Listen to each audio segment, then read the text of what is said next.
श्री गोपाल कृष्ण महाराज की जय। श्री दत्तात्रेय महाराज की जय। श्री चक्रपाणी महाराज की जय। श्री गोविंद प्रभु महाराज की जय। सर्वज्ञ श्री चक्रधर स्वामी की जय। दंडवत हो। ऑनलाईन लीला चरित्र श्रवण करत असणाऱ्या सर्व सद्भक्त महिला, वासनिक, बालगोपाल सर्वांना महंत अविराज बाबा बेटकर यांचा फार फार दंडवत प्रणाम। तर आपण स्वामी श्री चक्रधर महाराजांनी महादायसाला कलियुगाचं, त्याच्यामध्ये कशा पद्धतीने जो शेवट आहे, 4 लक्षाचे कलियुग आहे, 4 लक्षाच्या पुढे 48 वर्ष राहिले म्हणजे बाकी आहे, अशा वेळेला ती जी त्यावेळेला जी परिस्थिती त्यावेळेला निर्माण होणार आहे, तर त्याविषयी स्वामी श्री चक्रधर महाराजांनी आपल्याला लीलाचरित्राच्या माध्यमातून सांगितलेलं आहे। महादायसाला स्वामी श्री चक्रधर महाराजांनी पैठण येथे असताना कलियुगाचे धर्म त्या ठिकाणी निरूपण केलेले आहे। आणि या कलियुगामध्ये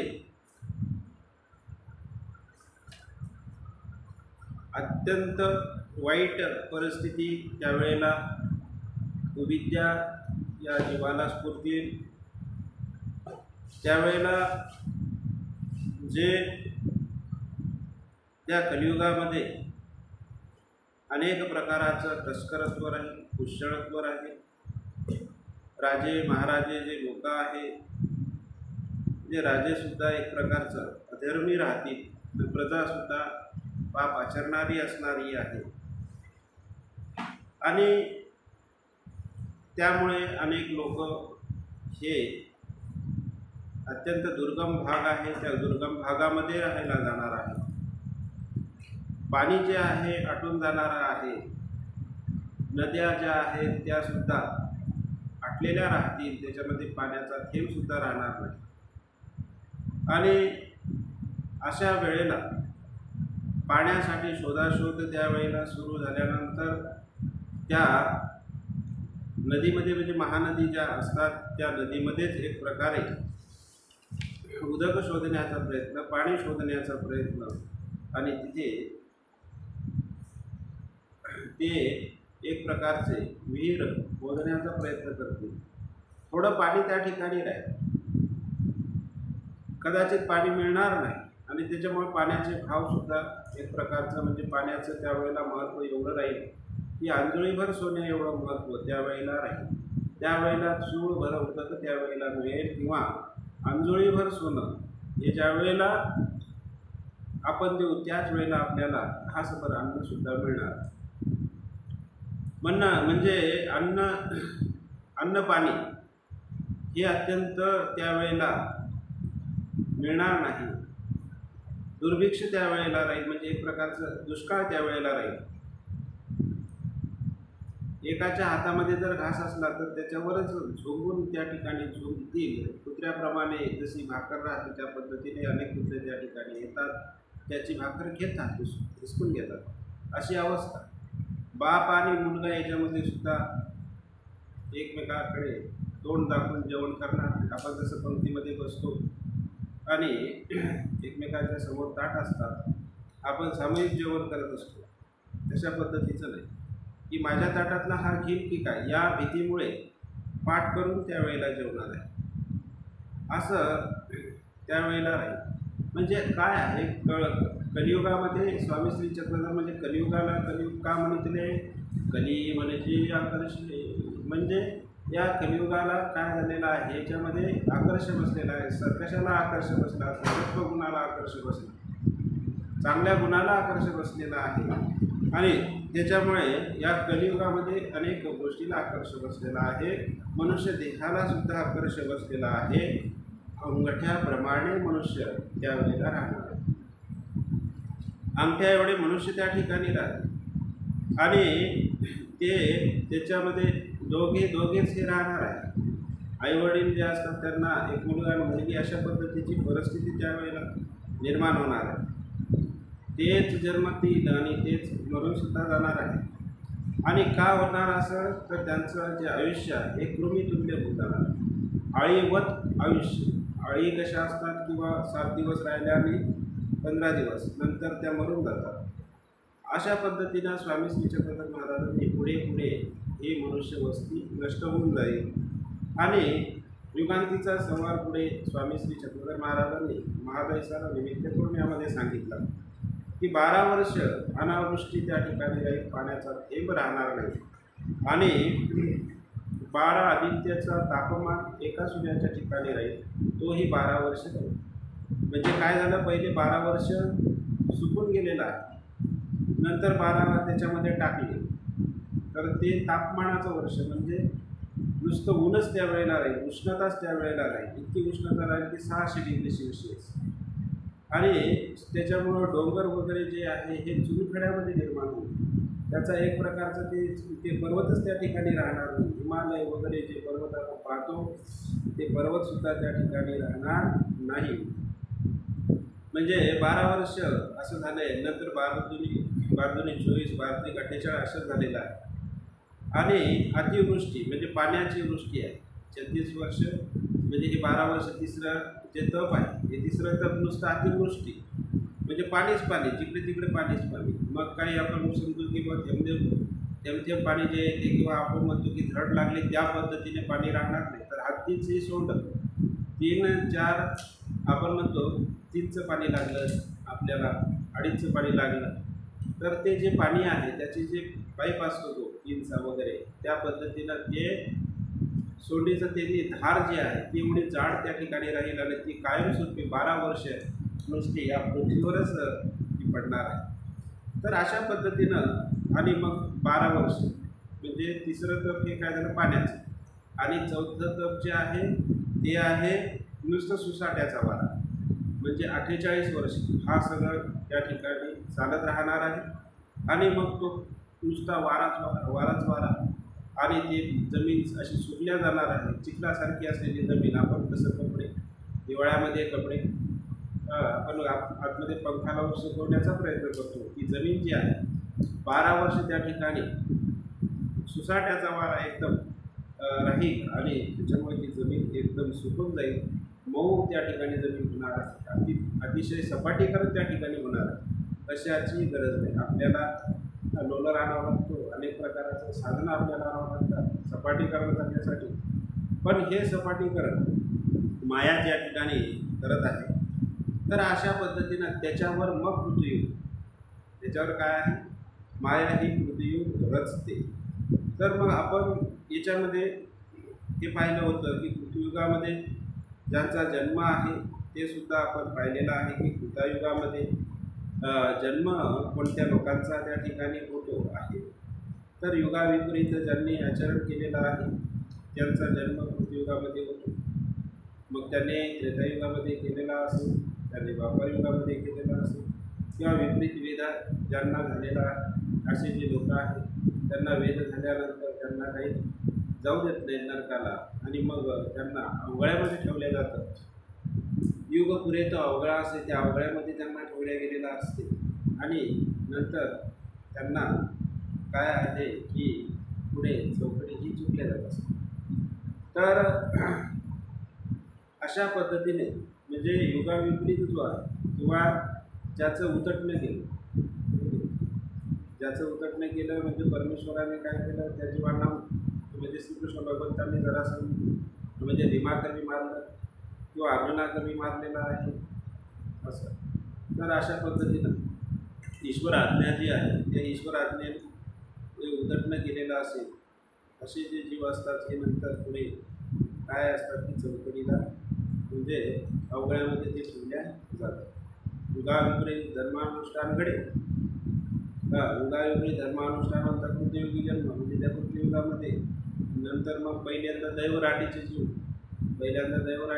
ज्यांचं उदाहरण ठरलेलं आहे असे जीव नंतर अशा पद्धतीनं वेगवेगळ्या पद्धतीनं ते संहारकाळी काय होत असते की असे ज्याने विपरीत अनुष्ठान केलेलं आहे ते दैवराटीचे किंवा विपरीत अनुष्ठान म्हणजे कृतयुगामध्ये त्रेतायुगामध्ये कलियुगामध्ये म्हणजे ज्या युगात ती देवतेची जी भक्ती करायची असते ती केली नाही.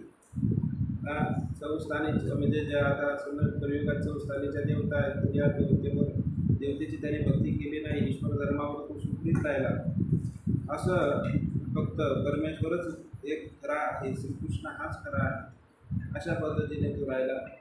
तर मग यांनासुद्धा कृतयुगामध्ये जन्म होतो किंवा त्यांनी आत्मपस्तीचा आचार केला, खालील युगी आत्मपस्तीचा आचार केला असे सुद्धा जीव त्या ठिकाणी काय होतात त्या कृतयुगामध्ये त्यांचा जन्म हा होत असतो. अशा पद्धतीने आपण पाहिलेलं आहे की अनेक प्रकाराचे जीव सांगायचं झालं तर अनेक प्रकार आपल्याला पाहायला मिळतात. आणि मग काही विपरीत वेदाचे असतात त्यांना अवघड्यामध्ये ठेवल्या जातं की मायेचे जे 11 विभाग आपण पाहतो त्याच्यामध्ये कर्मराटीचे 6 आणि दैवराटीचे 5. तर त्याच्यामध्ये कर्मराटीचा जो अवघड्याचा भाग म्हणजे सुखदुःख विरहित त्याच्यामध्ये ठेवल्या जातो. मुचुकुंदाला आपण उदाहरण पाहिलं की मुचुकुंदाला तपसाधना केल्यानंतर त्यांनी महादेवांना म्हटलं होतं की मला मोक्ष द्या. ते म्हणतात माझ्याकडे मोक्ष नाही. 4थ्या चरणामध्ये श्रीकृष्ण भगवंत अवतीर्ण होतील आणि ते तुम्हाला मोक्ष देतील. तर तो म्हणतो तोपर्यंत मी काय करायचं. तर त्यांना काय केलेलं आहे त्या गुहेमध्ये झोपवलेलं आहे की तुम्हाला आम्ही निद्रा देऊ.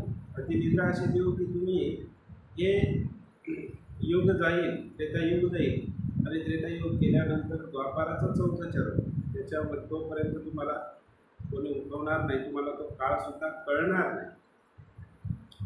मग असं एक प्रकारचं जे कर्मराटीतलं एक मायेच्या 11व्या विभागातलं जे अवघडातले स्थान आहे तिथे या जीवांना ठेवल्या जातं आणि मग यांना मृत्यूयुगामध्ये जन्म हा मिळत असतो. तर अशा पद्धतीनं कलियुगी जन्ममात्रे चौकडीपर्यंत नंतर हे सुद्धा आपण पाहिले की किती लोकांना कशा पद्धतीने चौकडी ही आक्षेपते आणि किती लोकांची चौकडी ही चुकते. अनेक प्रकारचे पुरुष आपण कालच याच्यावर चिंतन आपण भरपूर प्रमाणात केलेलं आहे. तर मग मादाईचा म्हणते की बाबा हे सगळं जे दुःख आहे तुम्ही चौकडी सांगताय, तुम्ही अनेक प्रकारचं दुःख या ठिकाणी सांगितलेलं आहे. महादायसाने डोमेग्रामला सुद्धा अनेक प्रकाराचे नरक ऐकलेले आहेत. मग आता हे दुःख जे आहे हे दुःख कशामुळे चुके, कशामुळे ते आम्हाला भोगायचं काम पडणार नाही, हे जे आहे हे दुःख कशामुळे आम्हाला त्याचा जाता येणार नाही. तर त्यावेळेला स्वामी श्री चक्रधर महाराज या ठिकाणी म्हणतात इथपर्यंत आपलं चरित्र थोडा आपण त्याचा काय घेतलेला आहे, आवाका घेतलेला आहे, हे पाहिलेलं आहे. सर्वज्ञ म्हणितले पायी तिच्या होई जे येथून म्हणितले की जे तै चुकती. तर स्वामी श्री चक्रधर महाराज म्हणतात की तिच्या होई जे म्हणजे आपण जर परमेश्वराचं झालो, परमेश्वराने तन मन धनाने आपण ईश्वराला आपण जन्म दिला, तर अनन्यतेने परमेश्वराला आपण जन्म दिला, परमेश्वराचं अधीनत्व आपण स्वीकार केलं, तर परमेश्वर काय करतात की हे जे दुःख आहे हे चुकवतात. येथीचा जो आहे इथेच्या होई जे इथूनही म्हणितले, इथेचं होणं नुसतं होणं नाही, म्हणितले की जे आपल्याला परमेश्वराचं म्हटलं करता आलं पाहिजे. आता आपण म्हणू की बाबा परमेश्वराचं म्हटलं या जीवाकडून होत नाही, पण स्वामी श्री चक्रधर महाराजांनी असन्यदान धर्म निरूपण करत असताना, असन्यदान धर्म बट्टोबासांना निरूपण करत असताना बट्टोबासांना सुद्धा असं वाटलेलं आहे की देववीर काय धर्म असे, देव आहे तर धर्म आहे, नाहीतर धर्म आपण कशा पद्धतीने सांभाळू शकतो, नाही सांभाळला जाऊ शकत. आणि मग त्यावेळेला जीवाशी शक्यतेची निवड, म्हणजे जीवाला जे शक्य आहे तेच स्वामी श्री चक्रधर महाराज निरूपण करतात. आपल्याला असं वाटतं की हे जे परमेश्वर या ठिकाणी सांगता आहे, पण परमेश्वर जे शक्य आहे तेच आपल्याला निरूपण करणार आहे. कारण की आता कलियुगामध्ये जे आहे ही अवस्था अत्यंत वेगळ्या पद्धतीची आहे, आणि याच्यामध्ये आपल्याला आपलं धर्म आणि परमेश्वराने म्हणितलं हे आपल्याला करता आलं पाहिजे. होऊ शकतं ते, अशक्य असं जीवाला परमेश्वर निरूपण करत नाही, किंवा तसं आपण म्हणू, पण ते आपल्याकडून शक्य आहे. पण आपण कसं असते की आपल्या ठिकाणी जे असलेले जे मतित्रय असतात, अधमती, अधगती, अधरती, आणि या मतित्रयाच्या संभवामुळे जीवाला हीनचं करू आवडे, चांगल्या गोष्टी करायला आवडत नाहीत, आणि वाईटाकडे याची प्रवृत्ती जास्त राहते.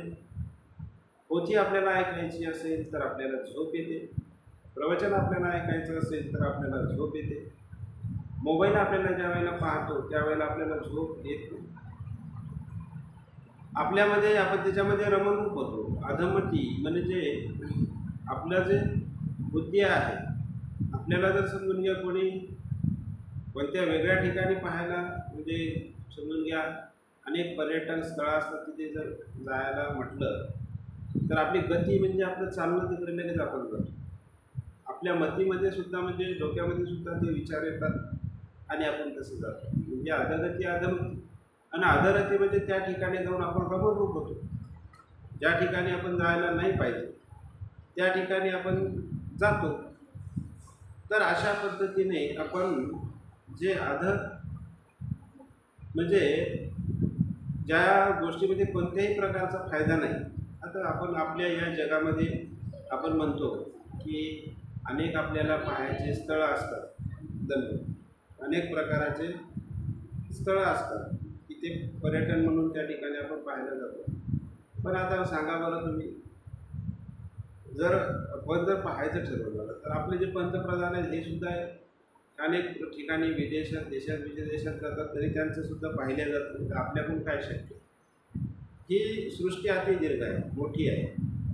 तर त्यामुळे आपल्याला याच्यामध्ये आपला कसा उद्धार होईल? आपण कसं या स्वामी श्री चक्रधर महाराजांनी सांगितलं की बाबा हे जे ऋतुयुगापासून आपलं आयुष्य कमी होत गेलेलं आहे, 10 पटीनं आपलं आयुष्य कमी झालेलं आहे. ऋतुयुगामध्ये मी काल म्हटलं होतं की बा 1,00,000 वर्षाचं जे आयुष्य आहे, किती वर्षाचं आहे? 1,00,000 वर्ष आयुष्य ऋतुयुगामध्ये आहे. ऋतुयुगाची व्यवस्था आपण पाहिलेली आहे की 9 महिने राहिले, 1,00,000 वर्षाला 9 महिने राहिले की विकार उत्पन्न होतो. म्हणजे पहिल्यांदा काय करते माया, की पहिल्या परवडीला, म्हणजे पहिल्या बॅचला सगळे जीव एकदाच 100-100 फुटावर मुलगा मुलगी रचून जन्माला घालते. 12 वर्षापर्यंत पोलिओ डोस नाही ना, कोणताच डोस नाही, त्यांना खाणं पिणं नाही, काहीच नाही. 12 वर्ष मायाच सांभाळते. 12 वर्ष काय करते? मायाच त्याला सांभाळते. आता 12 वर्ष त्याला सांभाळल्यानंतर पुढं त्याला तिथे आत्मोपासनी हा धर्म आहे, त्याच्यामुळे तिथे कोणत्याही प्रकारचं देहबंध नाही आहे, खाणेपिणे व्यवस्था नाही आहे. त्याच्यामुळं मेडिकल म्हणजे काय, म्हणजे दुखणं यायचं कामच नाही, ॲसिडिटी होणार नाही ना, काहीच होणार नाही. आणि खाणंपिणं बंद असल्यामुळे काहीच नाही, मेडिकल नाही, दवाखाना नाही, काहीच नाही. तर अशा पद्धतीने दाई नाही, जन्मताना दाई नाही, काहीच नाही. मायाच काय करते, अगोदर जन्माला घालून 12 वर्ष त्याला सांभाळते.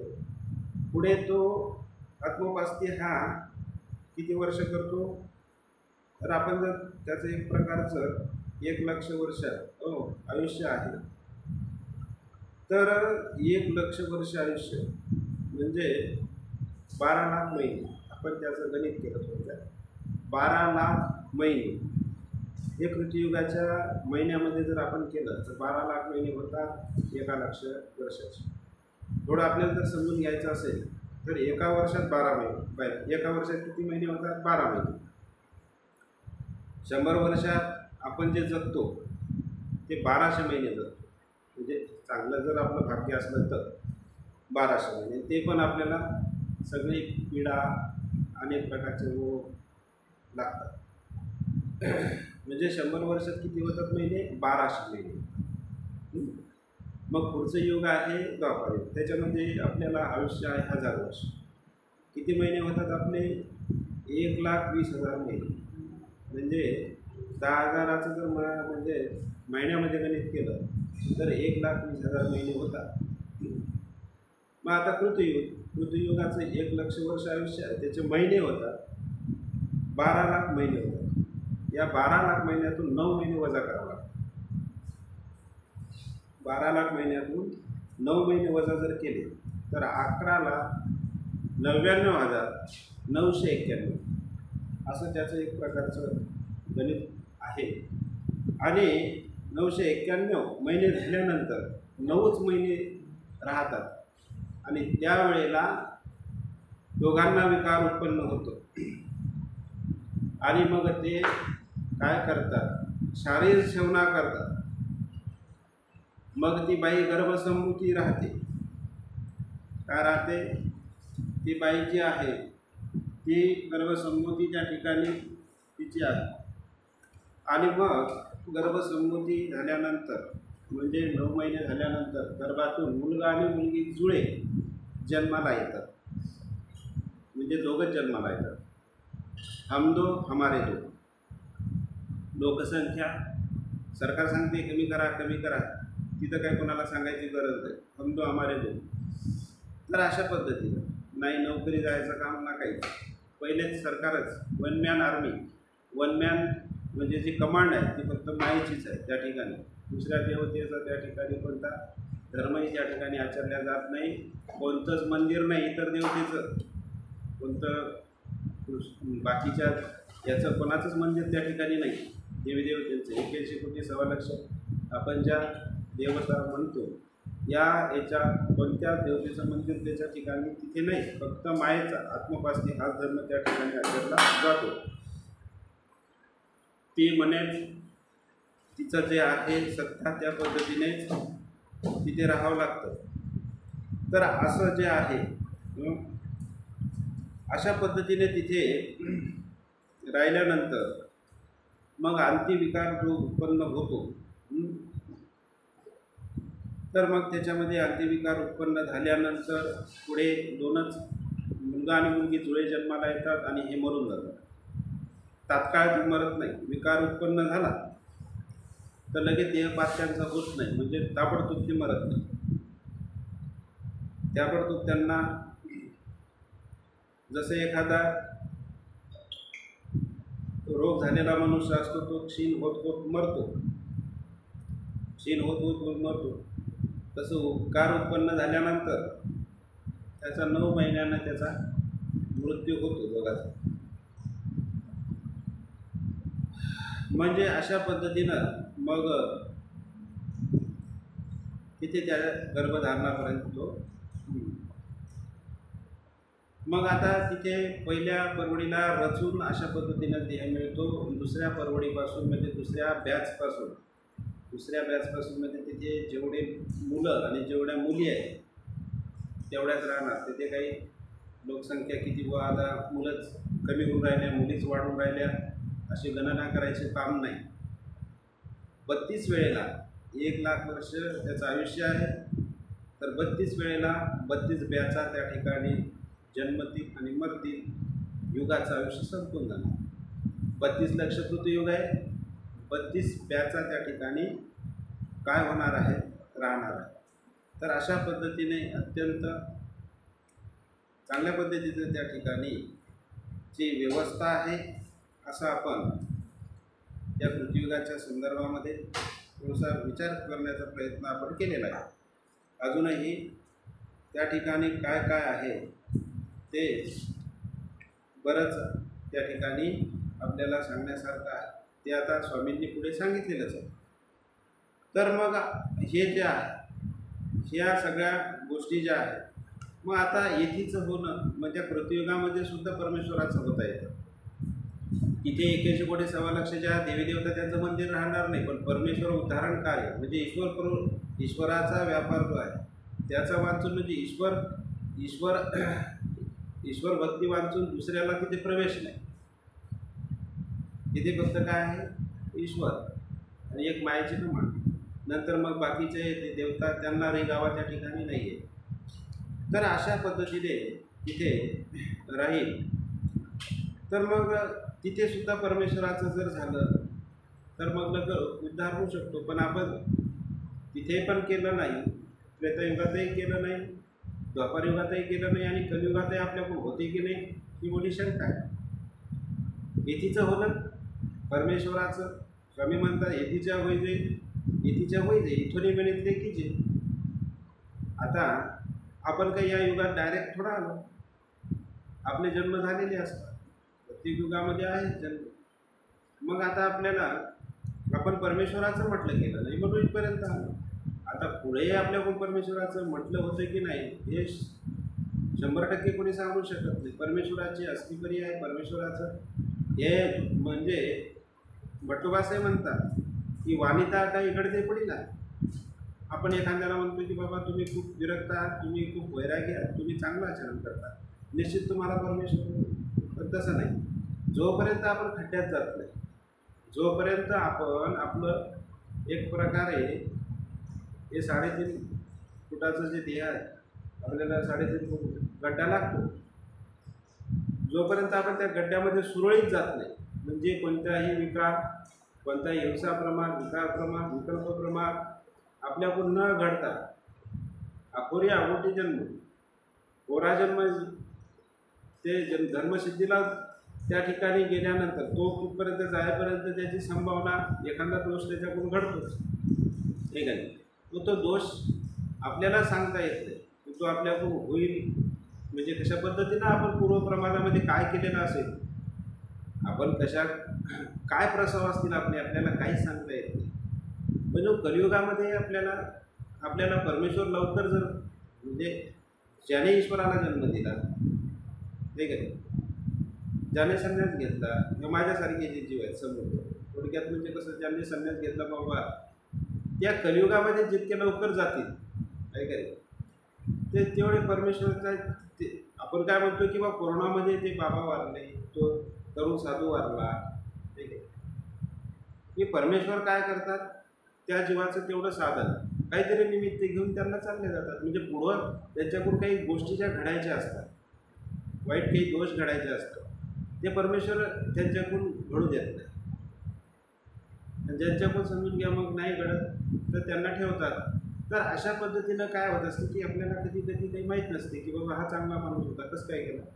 मग जोची आवड आहे देवाला, म्हणजे जोची आवड आहे सर्वांना तोची देवाला आवडतो असं म्हणून आपण त्याला सांगत असतो. पण खरंच तो परमेश्वराला अनुसरला हा दोन्याची गड्या म्हणजे जिथून तो त्याच्या तेवढ्याच काही गोष्टी ज्या असतात तिथून त्याची जे वासना आहे परमेश्वराच्या ठिकाणी ती ढळत चढत नाही.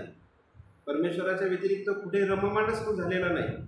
अशी स्थिर बुद्धी असताना तो चालला गेला पाहिजे. तो एक दैवाभाग्याचं असतं ते लक्षण. तर अशा पद्धतीनं काय होते की कलियुगामध्ये परमेश्वराचं आचरण आणि ते शेवटाला जाणं अत्यंत महत्त्वाचं आहे. आणि मग ते गेल्यानंतर परमेश्वर त्याची साधना पुढं पूर्ण करून घेतात. पण शब्दामध्ये जे आपण शब्दाने परमेश्वर जाणतो की नाही, पोथीच्या माध्यमातून जाणतो, या शब्दज्ञानामध्येच तर काही परीक्षा आहे.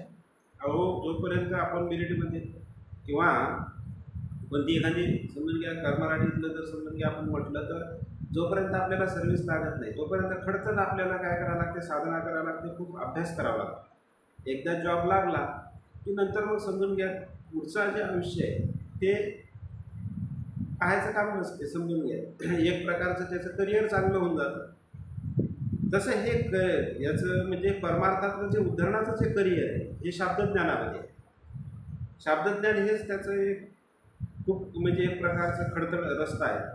तो रस्ता एकदा त्याचा तो पास झाला ना तर पुढं मग तो अपरोक्ष ज्ञानापासून मग अपरोक्ष ज्ञानाचं बीज सामान्य ज्ञानाचं बीज कशात आहे, विशेष ज्ञान आहे. अशा पद्धतीने त्याचं मग पुढं परमेश्वरच त्याला शक्ती देतात, परमेश्वरच समजून घे त्याला अनेक प्रकाराने परमेश्वर सहाय्यभूतही होतो, आताही होतो. पण याच्यामध्ये काय आहे की आपल्याला आपल्या पूर्वप्रमादामध्ये काही आपण जे प्रसव जोडलेले असतात ते आपल्याला माहीत नसतात आणि म्हणून थोडंसं याच्यामध्ये म्हणून येथीचं होणं आणि परमेश्वराचं म्हणितलं करणं दुर्गष्ट हे का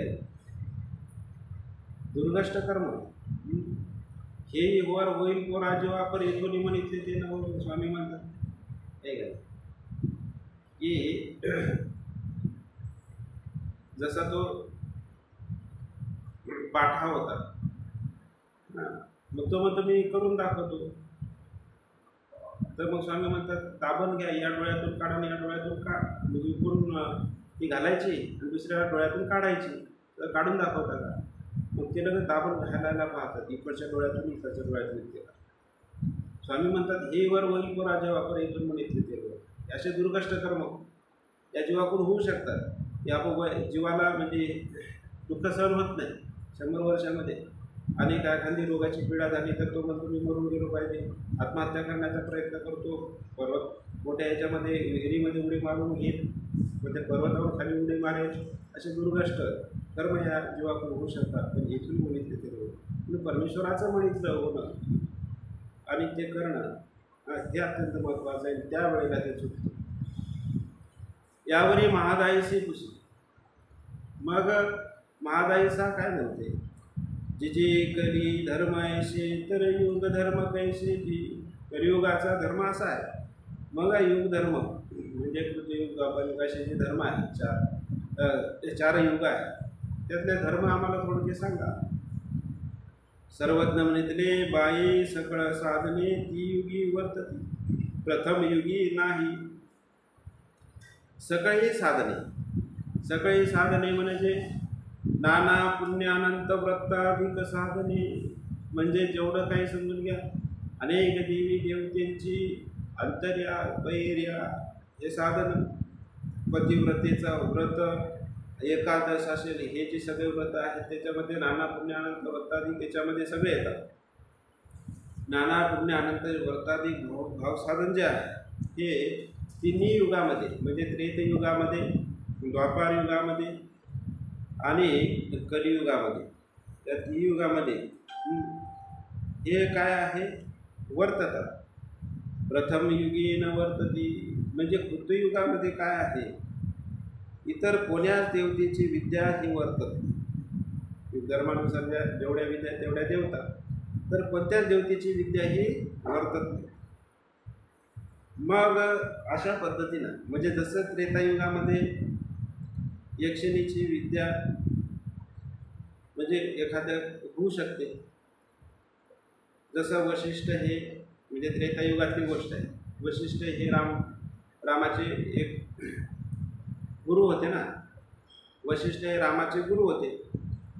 मग त्यांना वशिष्ठ अन्वीची प्रथम करण्याची निगवणी जाणे असं म्हटलेलं आहे सूत्रामध्ये, की अन्वीचं प्रथम करणं म्हणजे इंद्राची जी विद्या आहे, आणि इंद्र हा द्वापार युगातला आहे, त्याची सत्ता द्वापार युगावर आहे, आणि वशिष्ठ हा त्रेतायुगामधला आहे. म्हणजे त्रेतायुगामध्ये सुद्धा इंद्राची काय झालेली आहे, त्यांना विद्या झालेली आहे. तसंच प्रथम युगी नाही, प्रथम युगामध्ये कोण्याच देवतेची विद्या त्या ठिकाणी होत नाही, फक्त तिथे माया.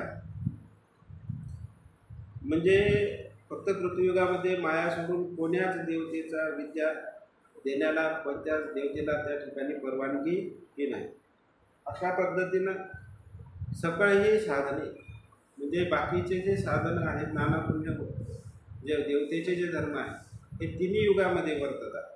पण कृतयुगामध्ये इतर सगळ्या ज्या देवता आहेत या देवतेचे साधनं अंतर्याग बाह्य साधनं ते तिथे नाही. पुढे युगधर्म महादायसाला सांगत असताना स्वामी म्हणतात, काय म्हणतात, चहुयुगी हिंसा धर्म. मग आता चहुयुगी हिंसा धर्म, चौयुगामध्ये हिंसा ही आहे. म्हणजे आता चौयुगी हिंसा धर्म आहेच आहे. म्हणजे चौयुगामध्ये हिंसेचं काय आहे, आता माणूस म्हटला की तिथे हिंसा ही येणारच आहे. म्हणजे चौयुगामध्ये हिंसा ही आहे. पण आता कृतयुगाचं त्या ठिकाणी म्हणजे कृतयुगामध्येच हिंसा ही आहे. त्या हिंसेमुळे काय आहे की नरकाला जावं. कारण की कृतयुगा म्हणजे इतर युगामध्ये जी हिंसा त्या हिंसेपेक्षा म्हणजे कलियुगामध्ये हे असो विसो बसता उठता ही हिंसेचं जे प्रमाण आहे हे हिंसा ही जास्त प्रमाणात आहे. चौयुगा हिंसा ही तर कॉमनच आहे. पण कलियुगात कसं आहे, विधी अंतुल हिंसा आहे. विधी अंतुल हिंसा आहे कलियुगामध्ये. आणि कृतयुगात कसं आहे की विधी वेगळी हिंसा त्या ठिकाणी सांगितलेली आहे. तर अशा पद्धतीने चौयुगामध्ये हिंसा हा अधर्मच आहे.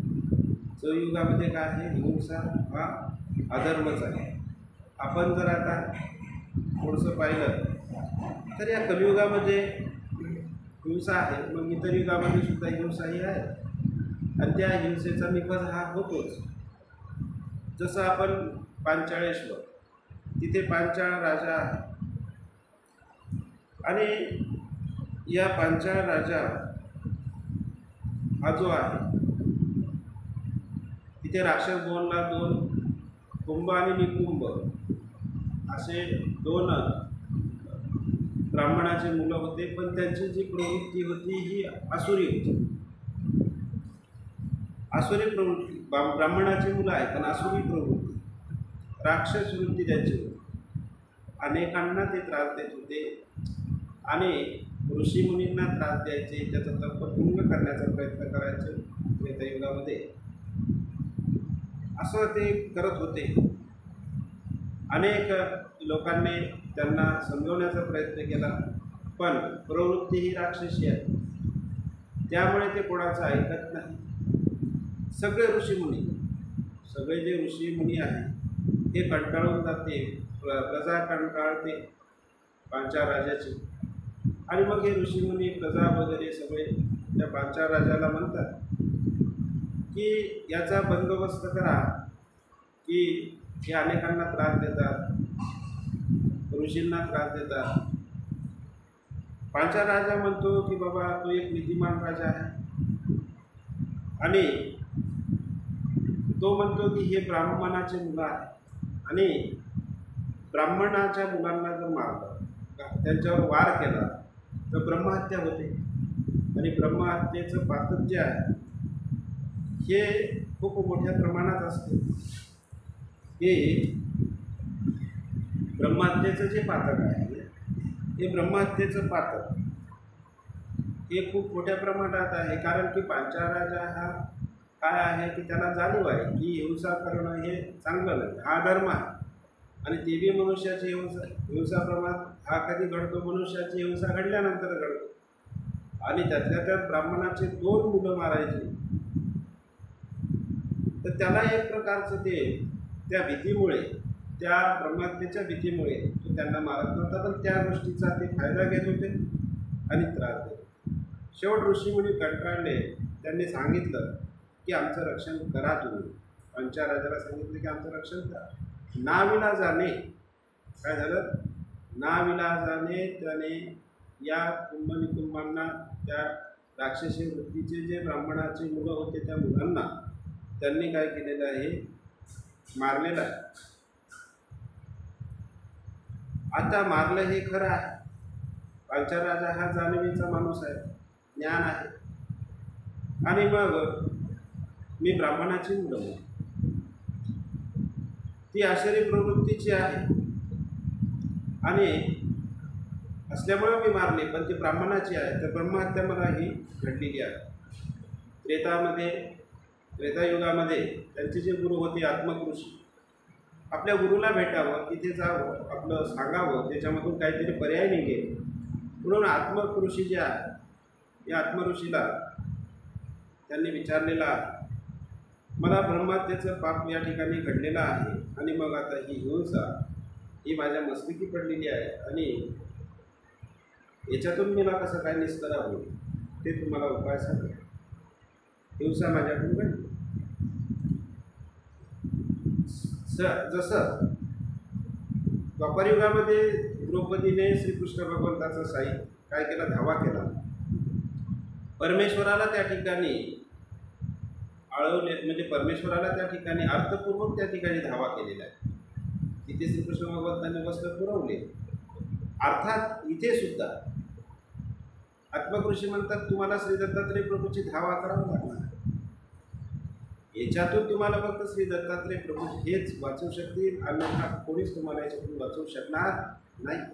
या ब्रह्महत्येचं जे पातक आहे त्याचा जर तुम्हाला नाश करून घ्यायचा असेल तर त्यांचा धावा तुम्हाला करावा लागेल.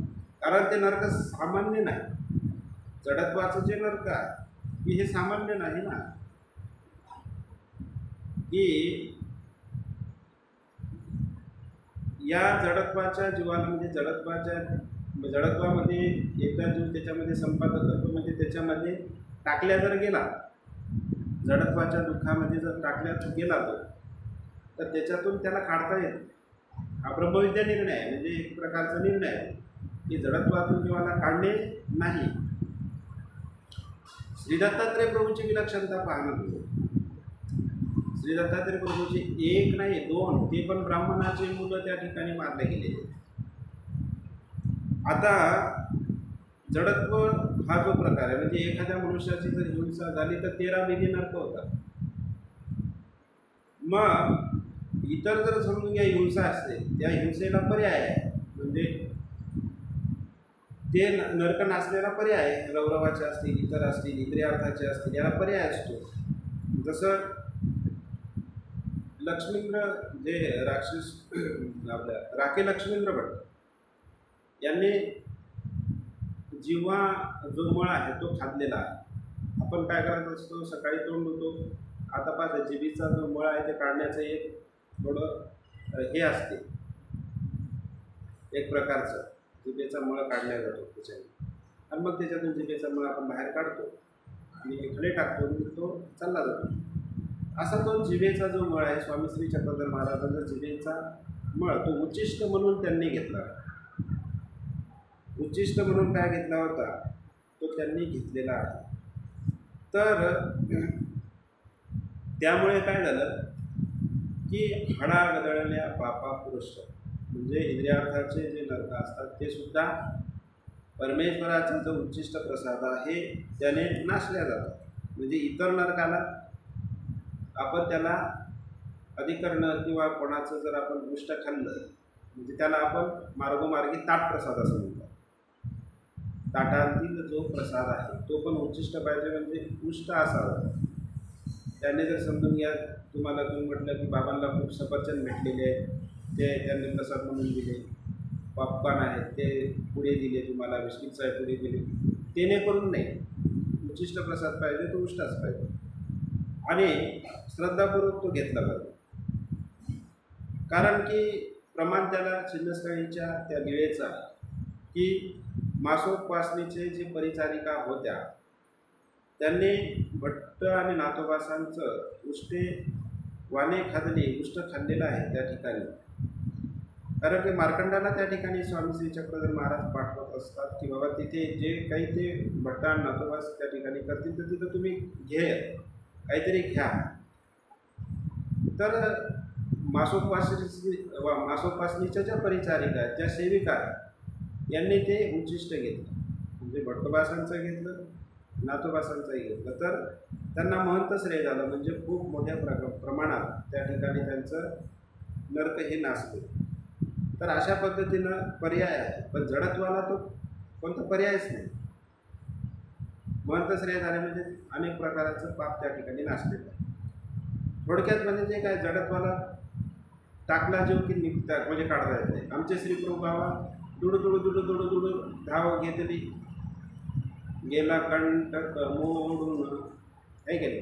कोळवेरीचं जे स्थान आहे त्या ठिकाणी जे जडत्वीचा जीव म्हणतात की त्या ठिकाणी संपादकत्व होणार होता. श्री प्रभू बाबा जेवायला बसले, परमेश्वराला काय सर्वच नाही, पण त्या जीवाला त्या ठिकाणी काढता येणार नाही म्हणून ताट सोडून दिलं, तिथं धावत गेले, ते कंटक मोडून टाकला, तिथे जीवाचं संपादकत्व होऊ दिलं नाही. जडत्वातलं काढता येत. श्री दत्तात्रय प्रभूची विलक्षणता पहा या ठिकाणी की पांचाराजा धावा करतो, धावा केल्यानंतर श्री दत्तात्रय प्रभू त्या ठिकाणी येतात आणि आपण पाहतो की तिथं सर्व तीर्थ काढून एक प्रकारचं त्या ठिकाणी त्यांचा ब्रह्महत्येचं पातकाचा काय केलेला आहे, नाश केलेला आहे. श्री दत्तात्रय प्रभू अवताराने तो केलेला आहे. म्हणजे परमेश्वराचा एक समर्थवाद त्याच्या ठिकाणी काय आहे की परमेश्वराचा असा समर्थवाद आहे की त्यांचं ब्रह्म आपण म्हणतो पातक. मग पातक कोणतं, तर हे पातक आहे की त्यांना जे आयुष्य आहे त्रेतायुगातलं 10,000 वर्षाचं आयुष्य आहे. लक्षात घ्या, त्रेतायुगात 10,000 वर्षाचं आयुष्य आहे, त्याच्या 10 पटीनं जडत्व होत असते. म्हणजे 1,00,000 वर्षाचं जे नरक आहे ते श्री दत्तात्रय प्रभूने त्या ठिकाणी त्यांचा नाश केला आहे. अशी चहुयुगी हिंसा आदर हिंसा ही आहेच आहे. आणि मग अशा पद्धतीने चहुयुगी हिंसा आदर महादाई श्रीमधीतले जी प्रथम युगीची काही व्यवस्था, प्रथम युगाची जी व्यवस्था आहे ती कशी आहे. सर्वज्ञ म्हणतले बाई ती योगी द्वंद्वावस्थान, ती योगी अंतिविकार. त्या कलियुगामध्ये द्वंद्वावस्थान आहे, दोघांचंच त्या ठिकाणी राहणं आहे, मुलगा आणि मुलगी यांचंच राहणं आहे. आणि ती युगी अंतिविकार आपण पाहिला की 9 महिन्याच्या अगोदर अंतिविकार उत्पन्न होतो आणि त्याने निमित्त देहपातसुद्धा होतो, म्हणजे मरण येते. आयुष्याच्या अंतिविकार निमित्त देहपात हो. ती युगी मनोद्वंदे आती, देहद्वंदे नाही. ती युगी मनोद्वंदे आती. एवढंच राहिलं, मग आपण संपून टाकू. 9 वाजले ना, बरं का, एवढंच राहिलं फक्त. ती आवाज येतो सगळ्यांना. ती युगी मनोद्वंदे, हां तेच म्हटलं, एवढंच थांब. थोडक्यात अर्थ सांगतो म्हणजे झाला मग स्फूर्ती संपल्या. ती युगी मनोद्वंदे आती, मनाचे द्वंद्व म्हणजे द्वंद्व म्हणजे जोडी, दोघांची जोडी. मग आता दोघांची जोडी कशी, रागादी षटक, राग द्वेष, राग आला की द्वेष, राग द्वेष दोघांची जोडी, राग द्वेष. काम क्रोध याची जोडी आहे. काम, राग द्वेष काम क्रोध, लोभ, मद आणि मत्सर, अशा दोघांच्या जोड्या. तर हे मनोद्वंद्वे जे आहेत हे त्या युगामध्ये आहेत. म्हणजे राग आहे, राग द्वेष आहे, राग द्वेष काम क्रोध मद मत्सर पाहिलं. रागादी जे षटक आहे हे सगळं त्याच्यामध्ये आहे त्या ऋतुयुगामध्ये. परी देहद्वंद्वे नाही. देह म्हणजे देहाचे जे अष्टस्वभाव, क्षुधा पिपासा मल मूत्र शीत उष्ण भय निद्रा. क्षुधा पिपासा म्हणजे देहद्वंद्वे म्हणजे दोघांची जोडी. क्षुधा लागली की पिपासा, क्षुधा पिपासा. मलमूत्र पहिले टॉयलेटला गेला की मूत्र होणारच, म्हणजे क्षुधा म्हणजे तुम्हाला भूक लागली की पाणीच प्यावं लागणार, नंतर आपण पाणी पितोच. क्षुधा पिपासा, मलमूत्र, शीत उष्ण, ठीक आहे नाही. शीत म्हणजे थंड आणि गरम, भय असले की भय आहे निद्रा. तर अशा पद्धतीनं देहाचे जे अष्टस्वभाव आहे हे सुद्धा देहद्वंद्वे नाही. त्या ठिकाणी कशाही पद्धतीनं काय आहे की नाही त्या ठिकाणी देहदोन. म्हणजे तिथे मलमूत्राची म्हणजे जे आपण टॉयलेटची त्या ठिकाणी गरज असते देहदोन देणे. आणि मग एखाद्या वेळेस कोणी जर समजून घ्या त्या ठिकाणी मग बोरं बोरं आले तर बोरं जर दिले तर मग त्याने खाल्ले किंवा जे काही फळं असतात ते जर खाल्ले तर तत्जनित उपद्रव नाही, म्हणजे त्यांना उपद्रव सुद्धा होत नाही, त्रासही होत नाही. तर अशा पद्धतीनं, कारण तिथे अष्टस्वभाव हे नाही, ती व्यवस्था त्या ठिकाणी दिलेली नाही. ऐसा गोसावी युगधर्म निरोपिला, असा आमचा स्वामी श्री चक्रधर महाराजांनी काय केलेला आहे, युगाचा धर्म युगधर्म महादायीसाला निरूपण केलेला आहे. तर अशा पद्धतीने हे जे चरित्र आहे हे चरित्र आपण अनेक प्रकाराने या ठिकाणी कंप्लीट करण्याचा प्रयत्न केलेला आहे. तर वेळ पण आपण या ठिकाणी झालेला, थोडासा वेळ जास्त झालेला आहे. तर या ठिकाणी आपण थांबूया. दंडवत हो. धन्यवाद.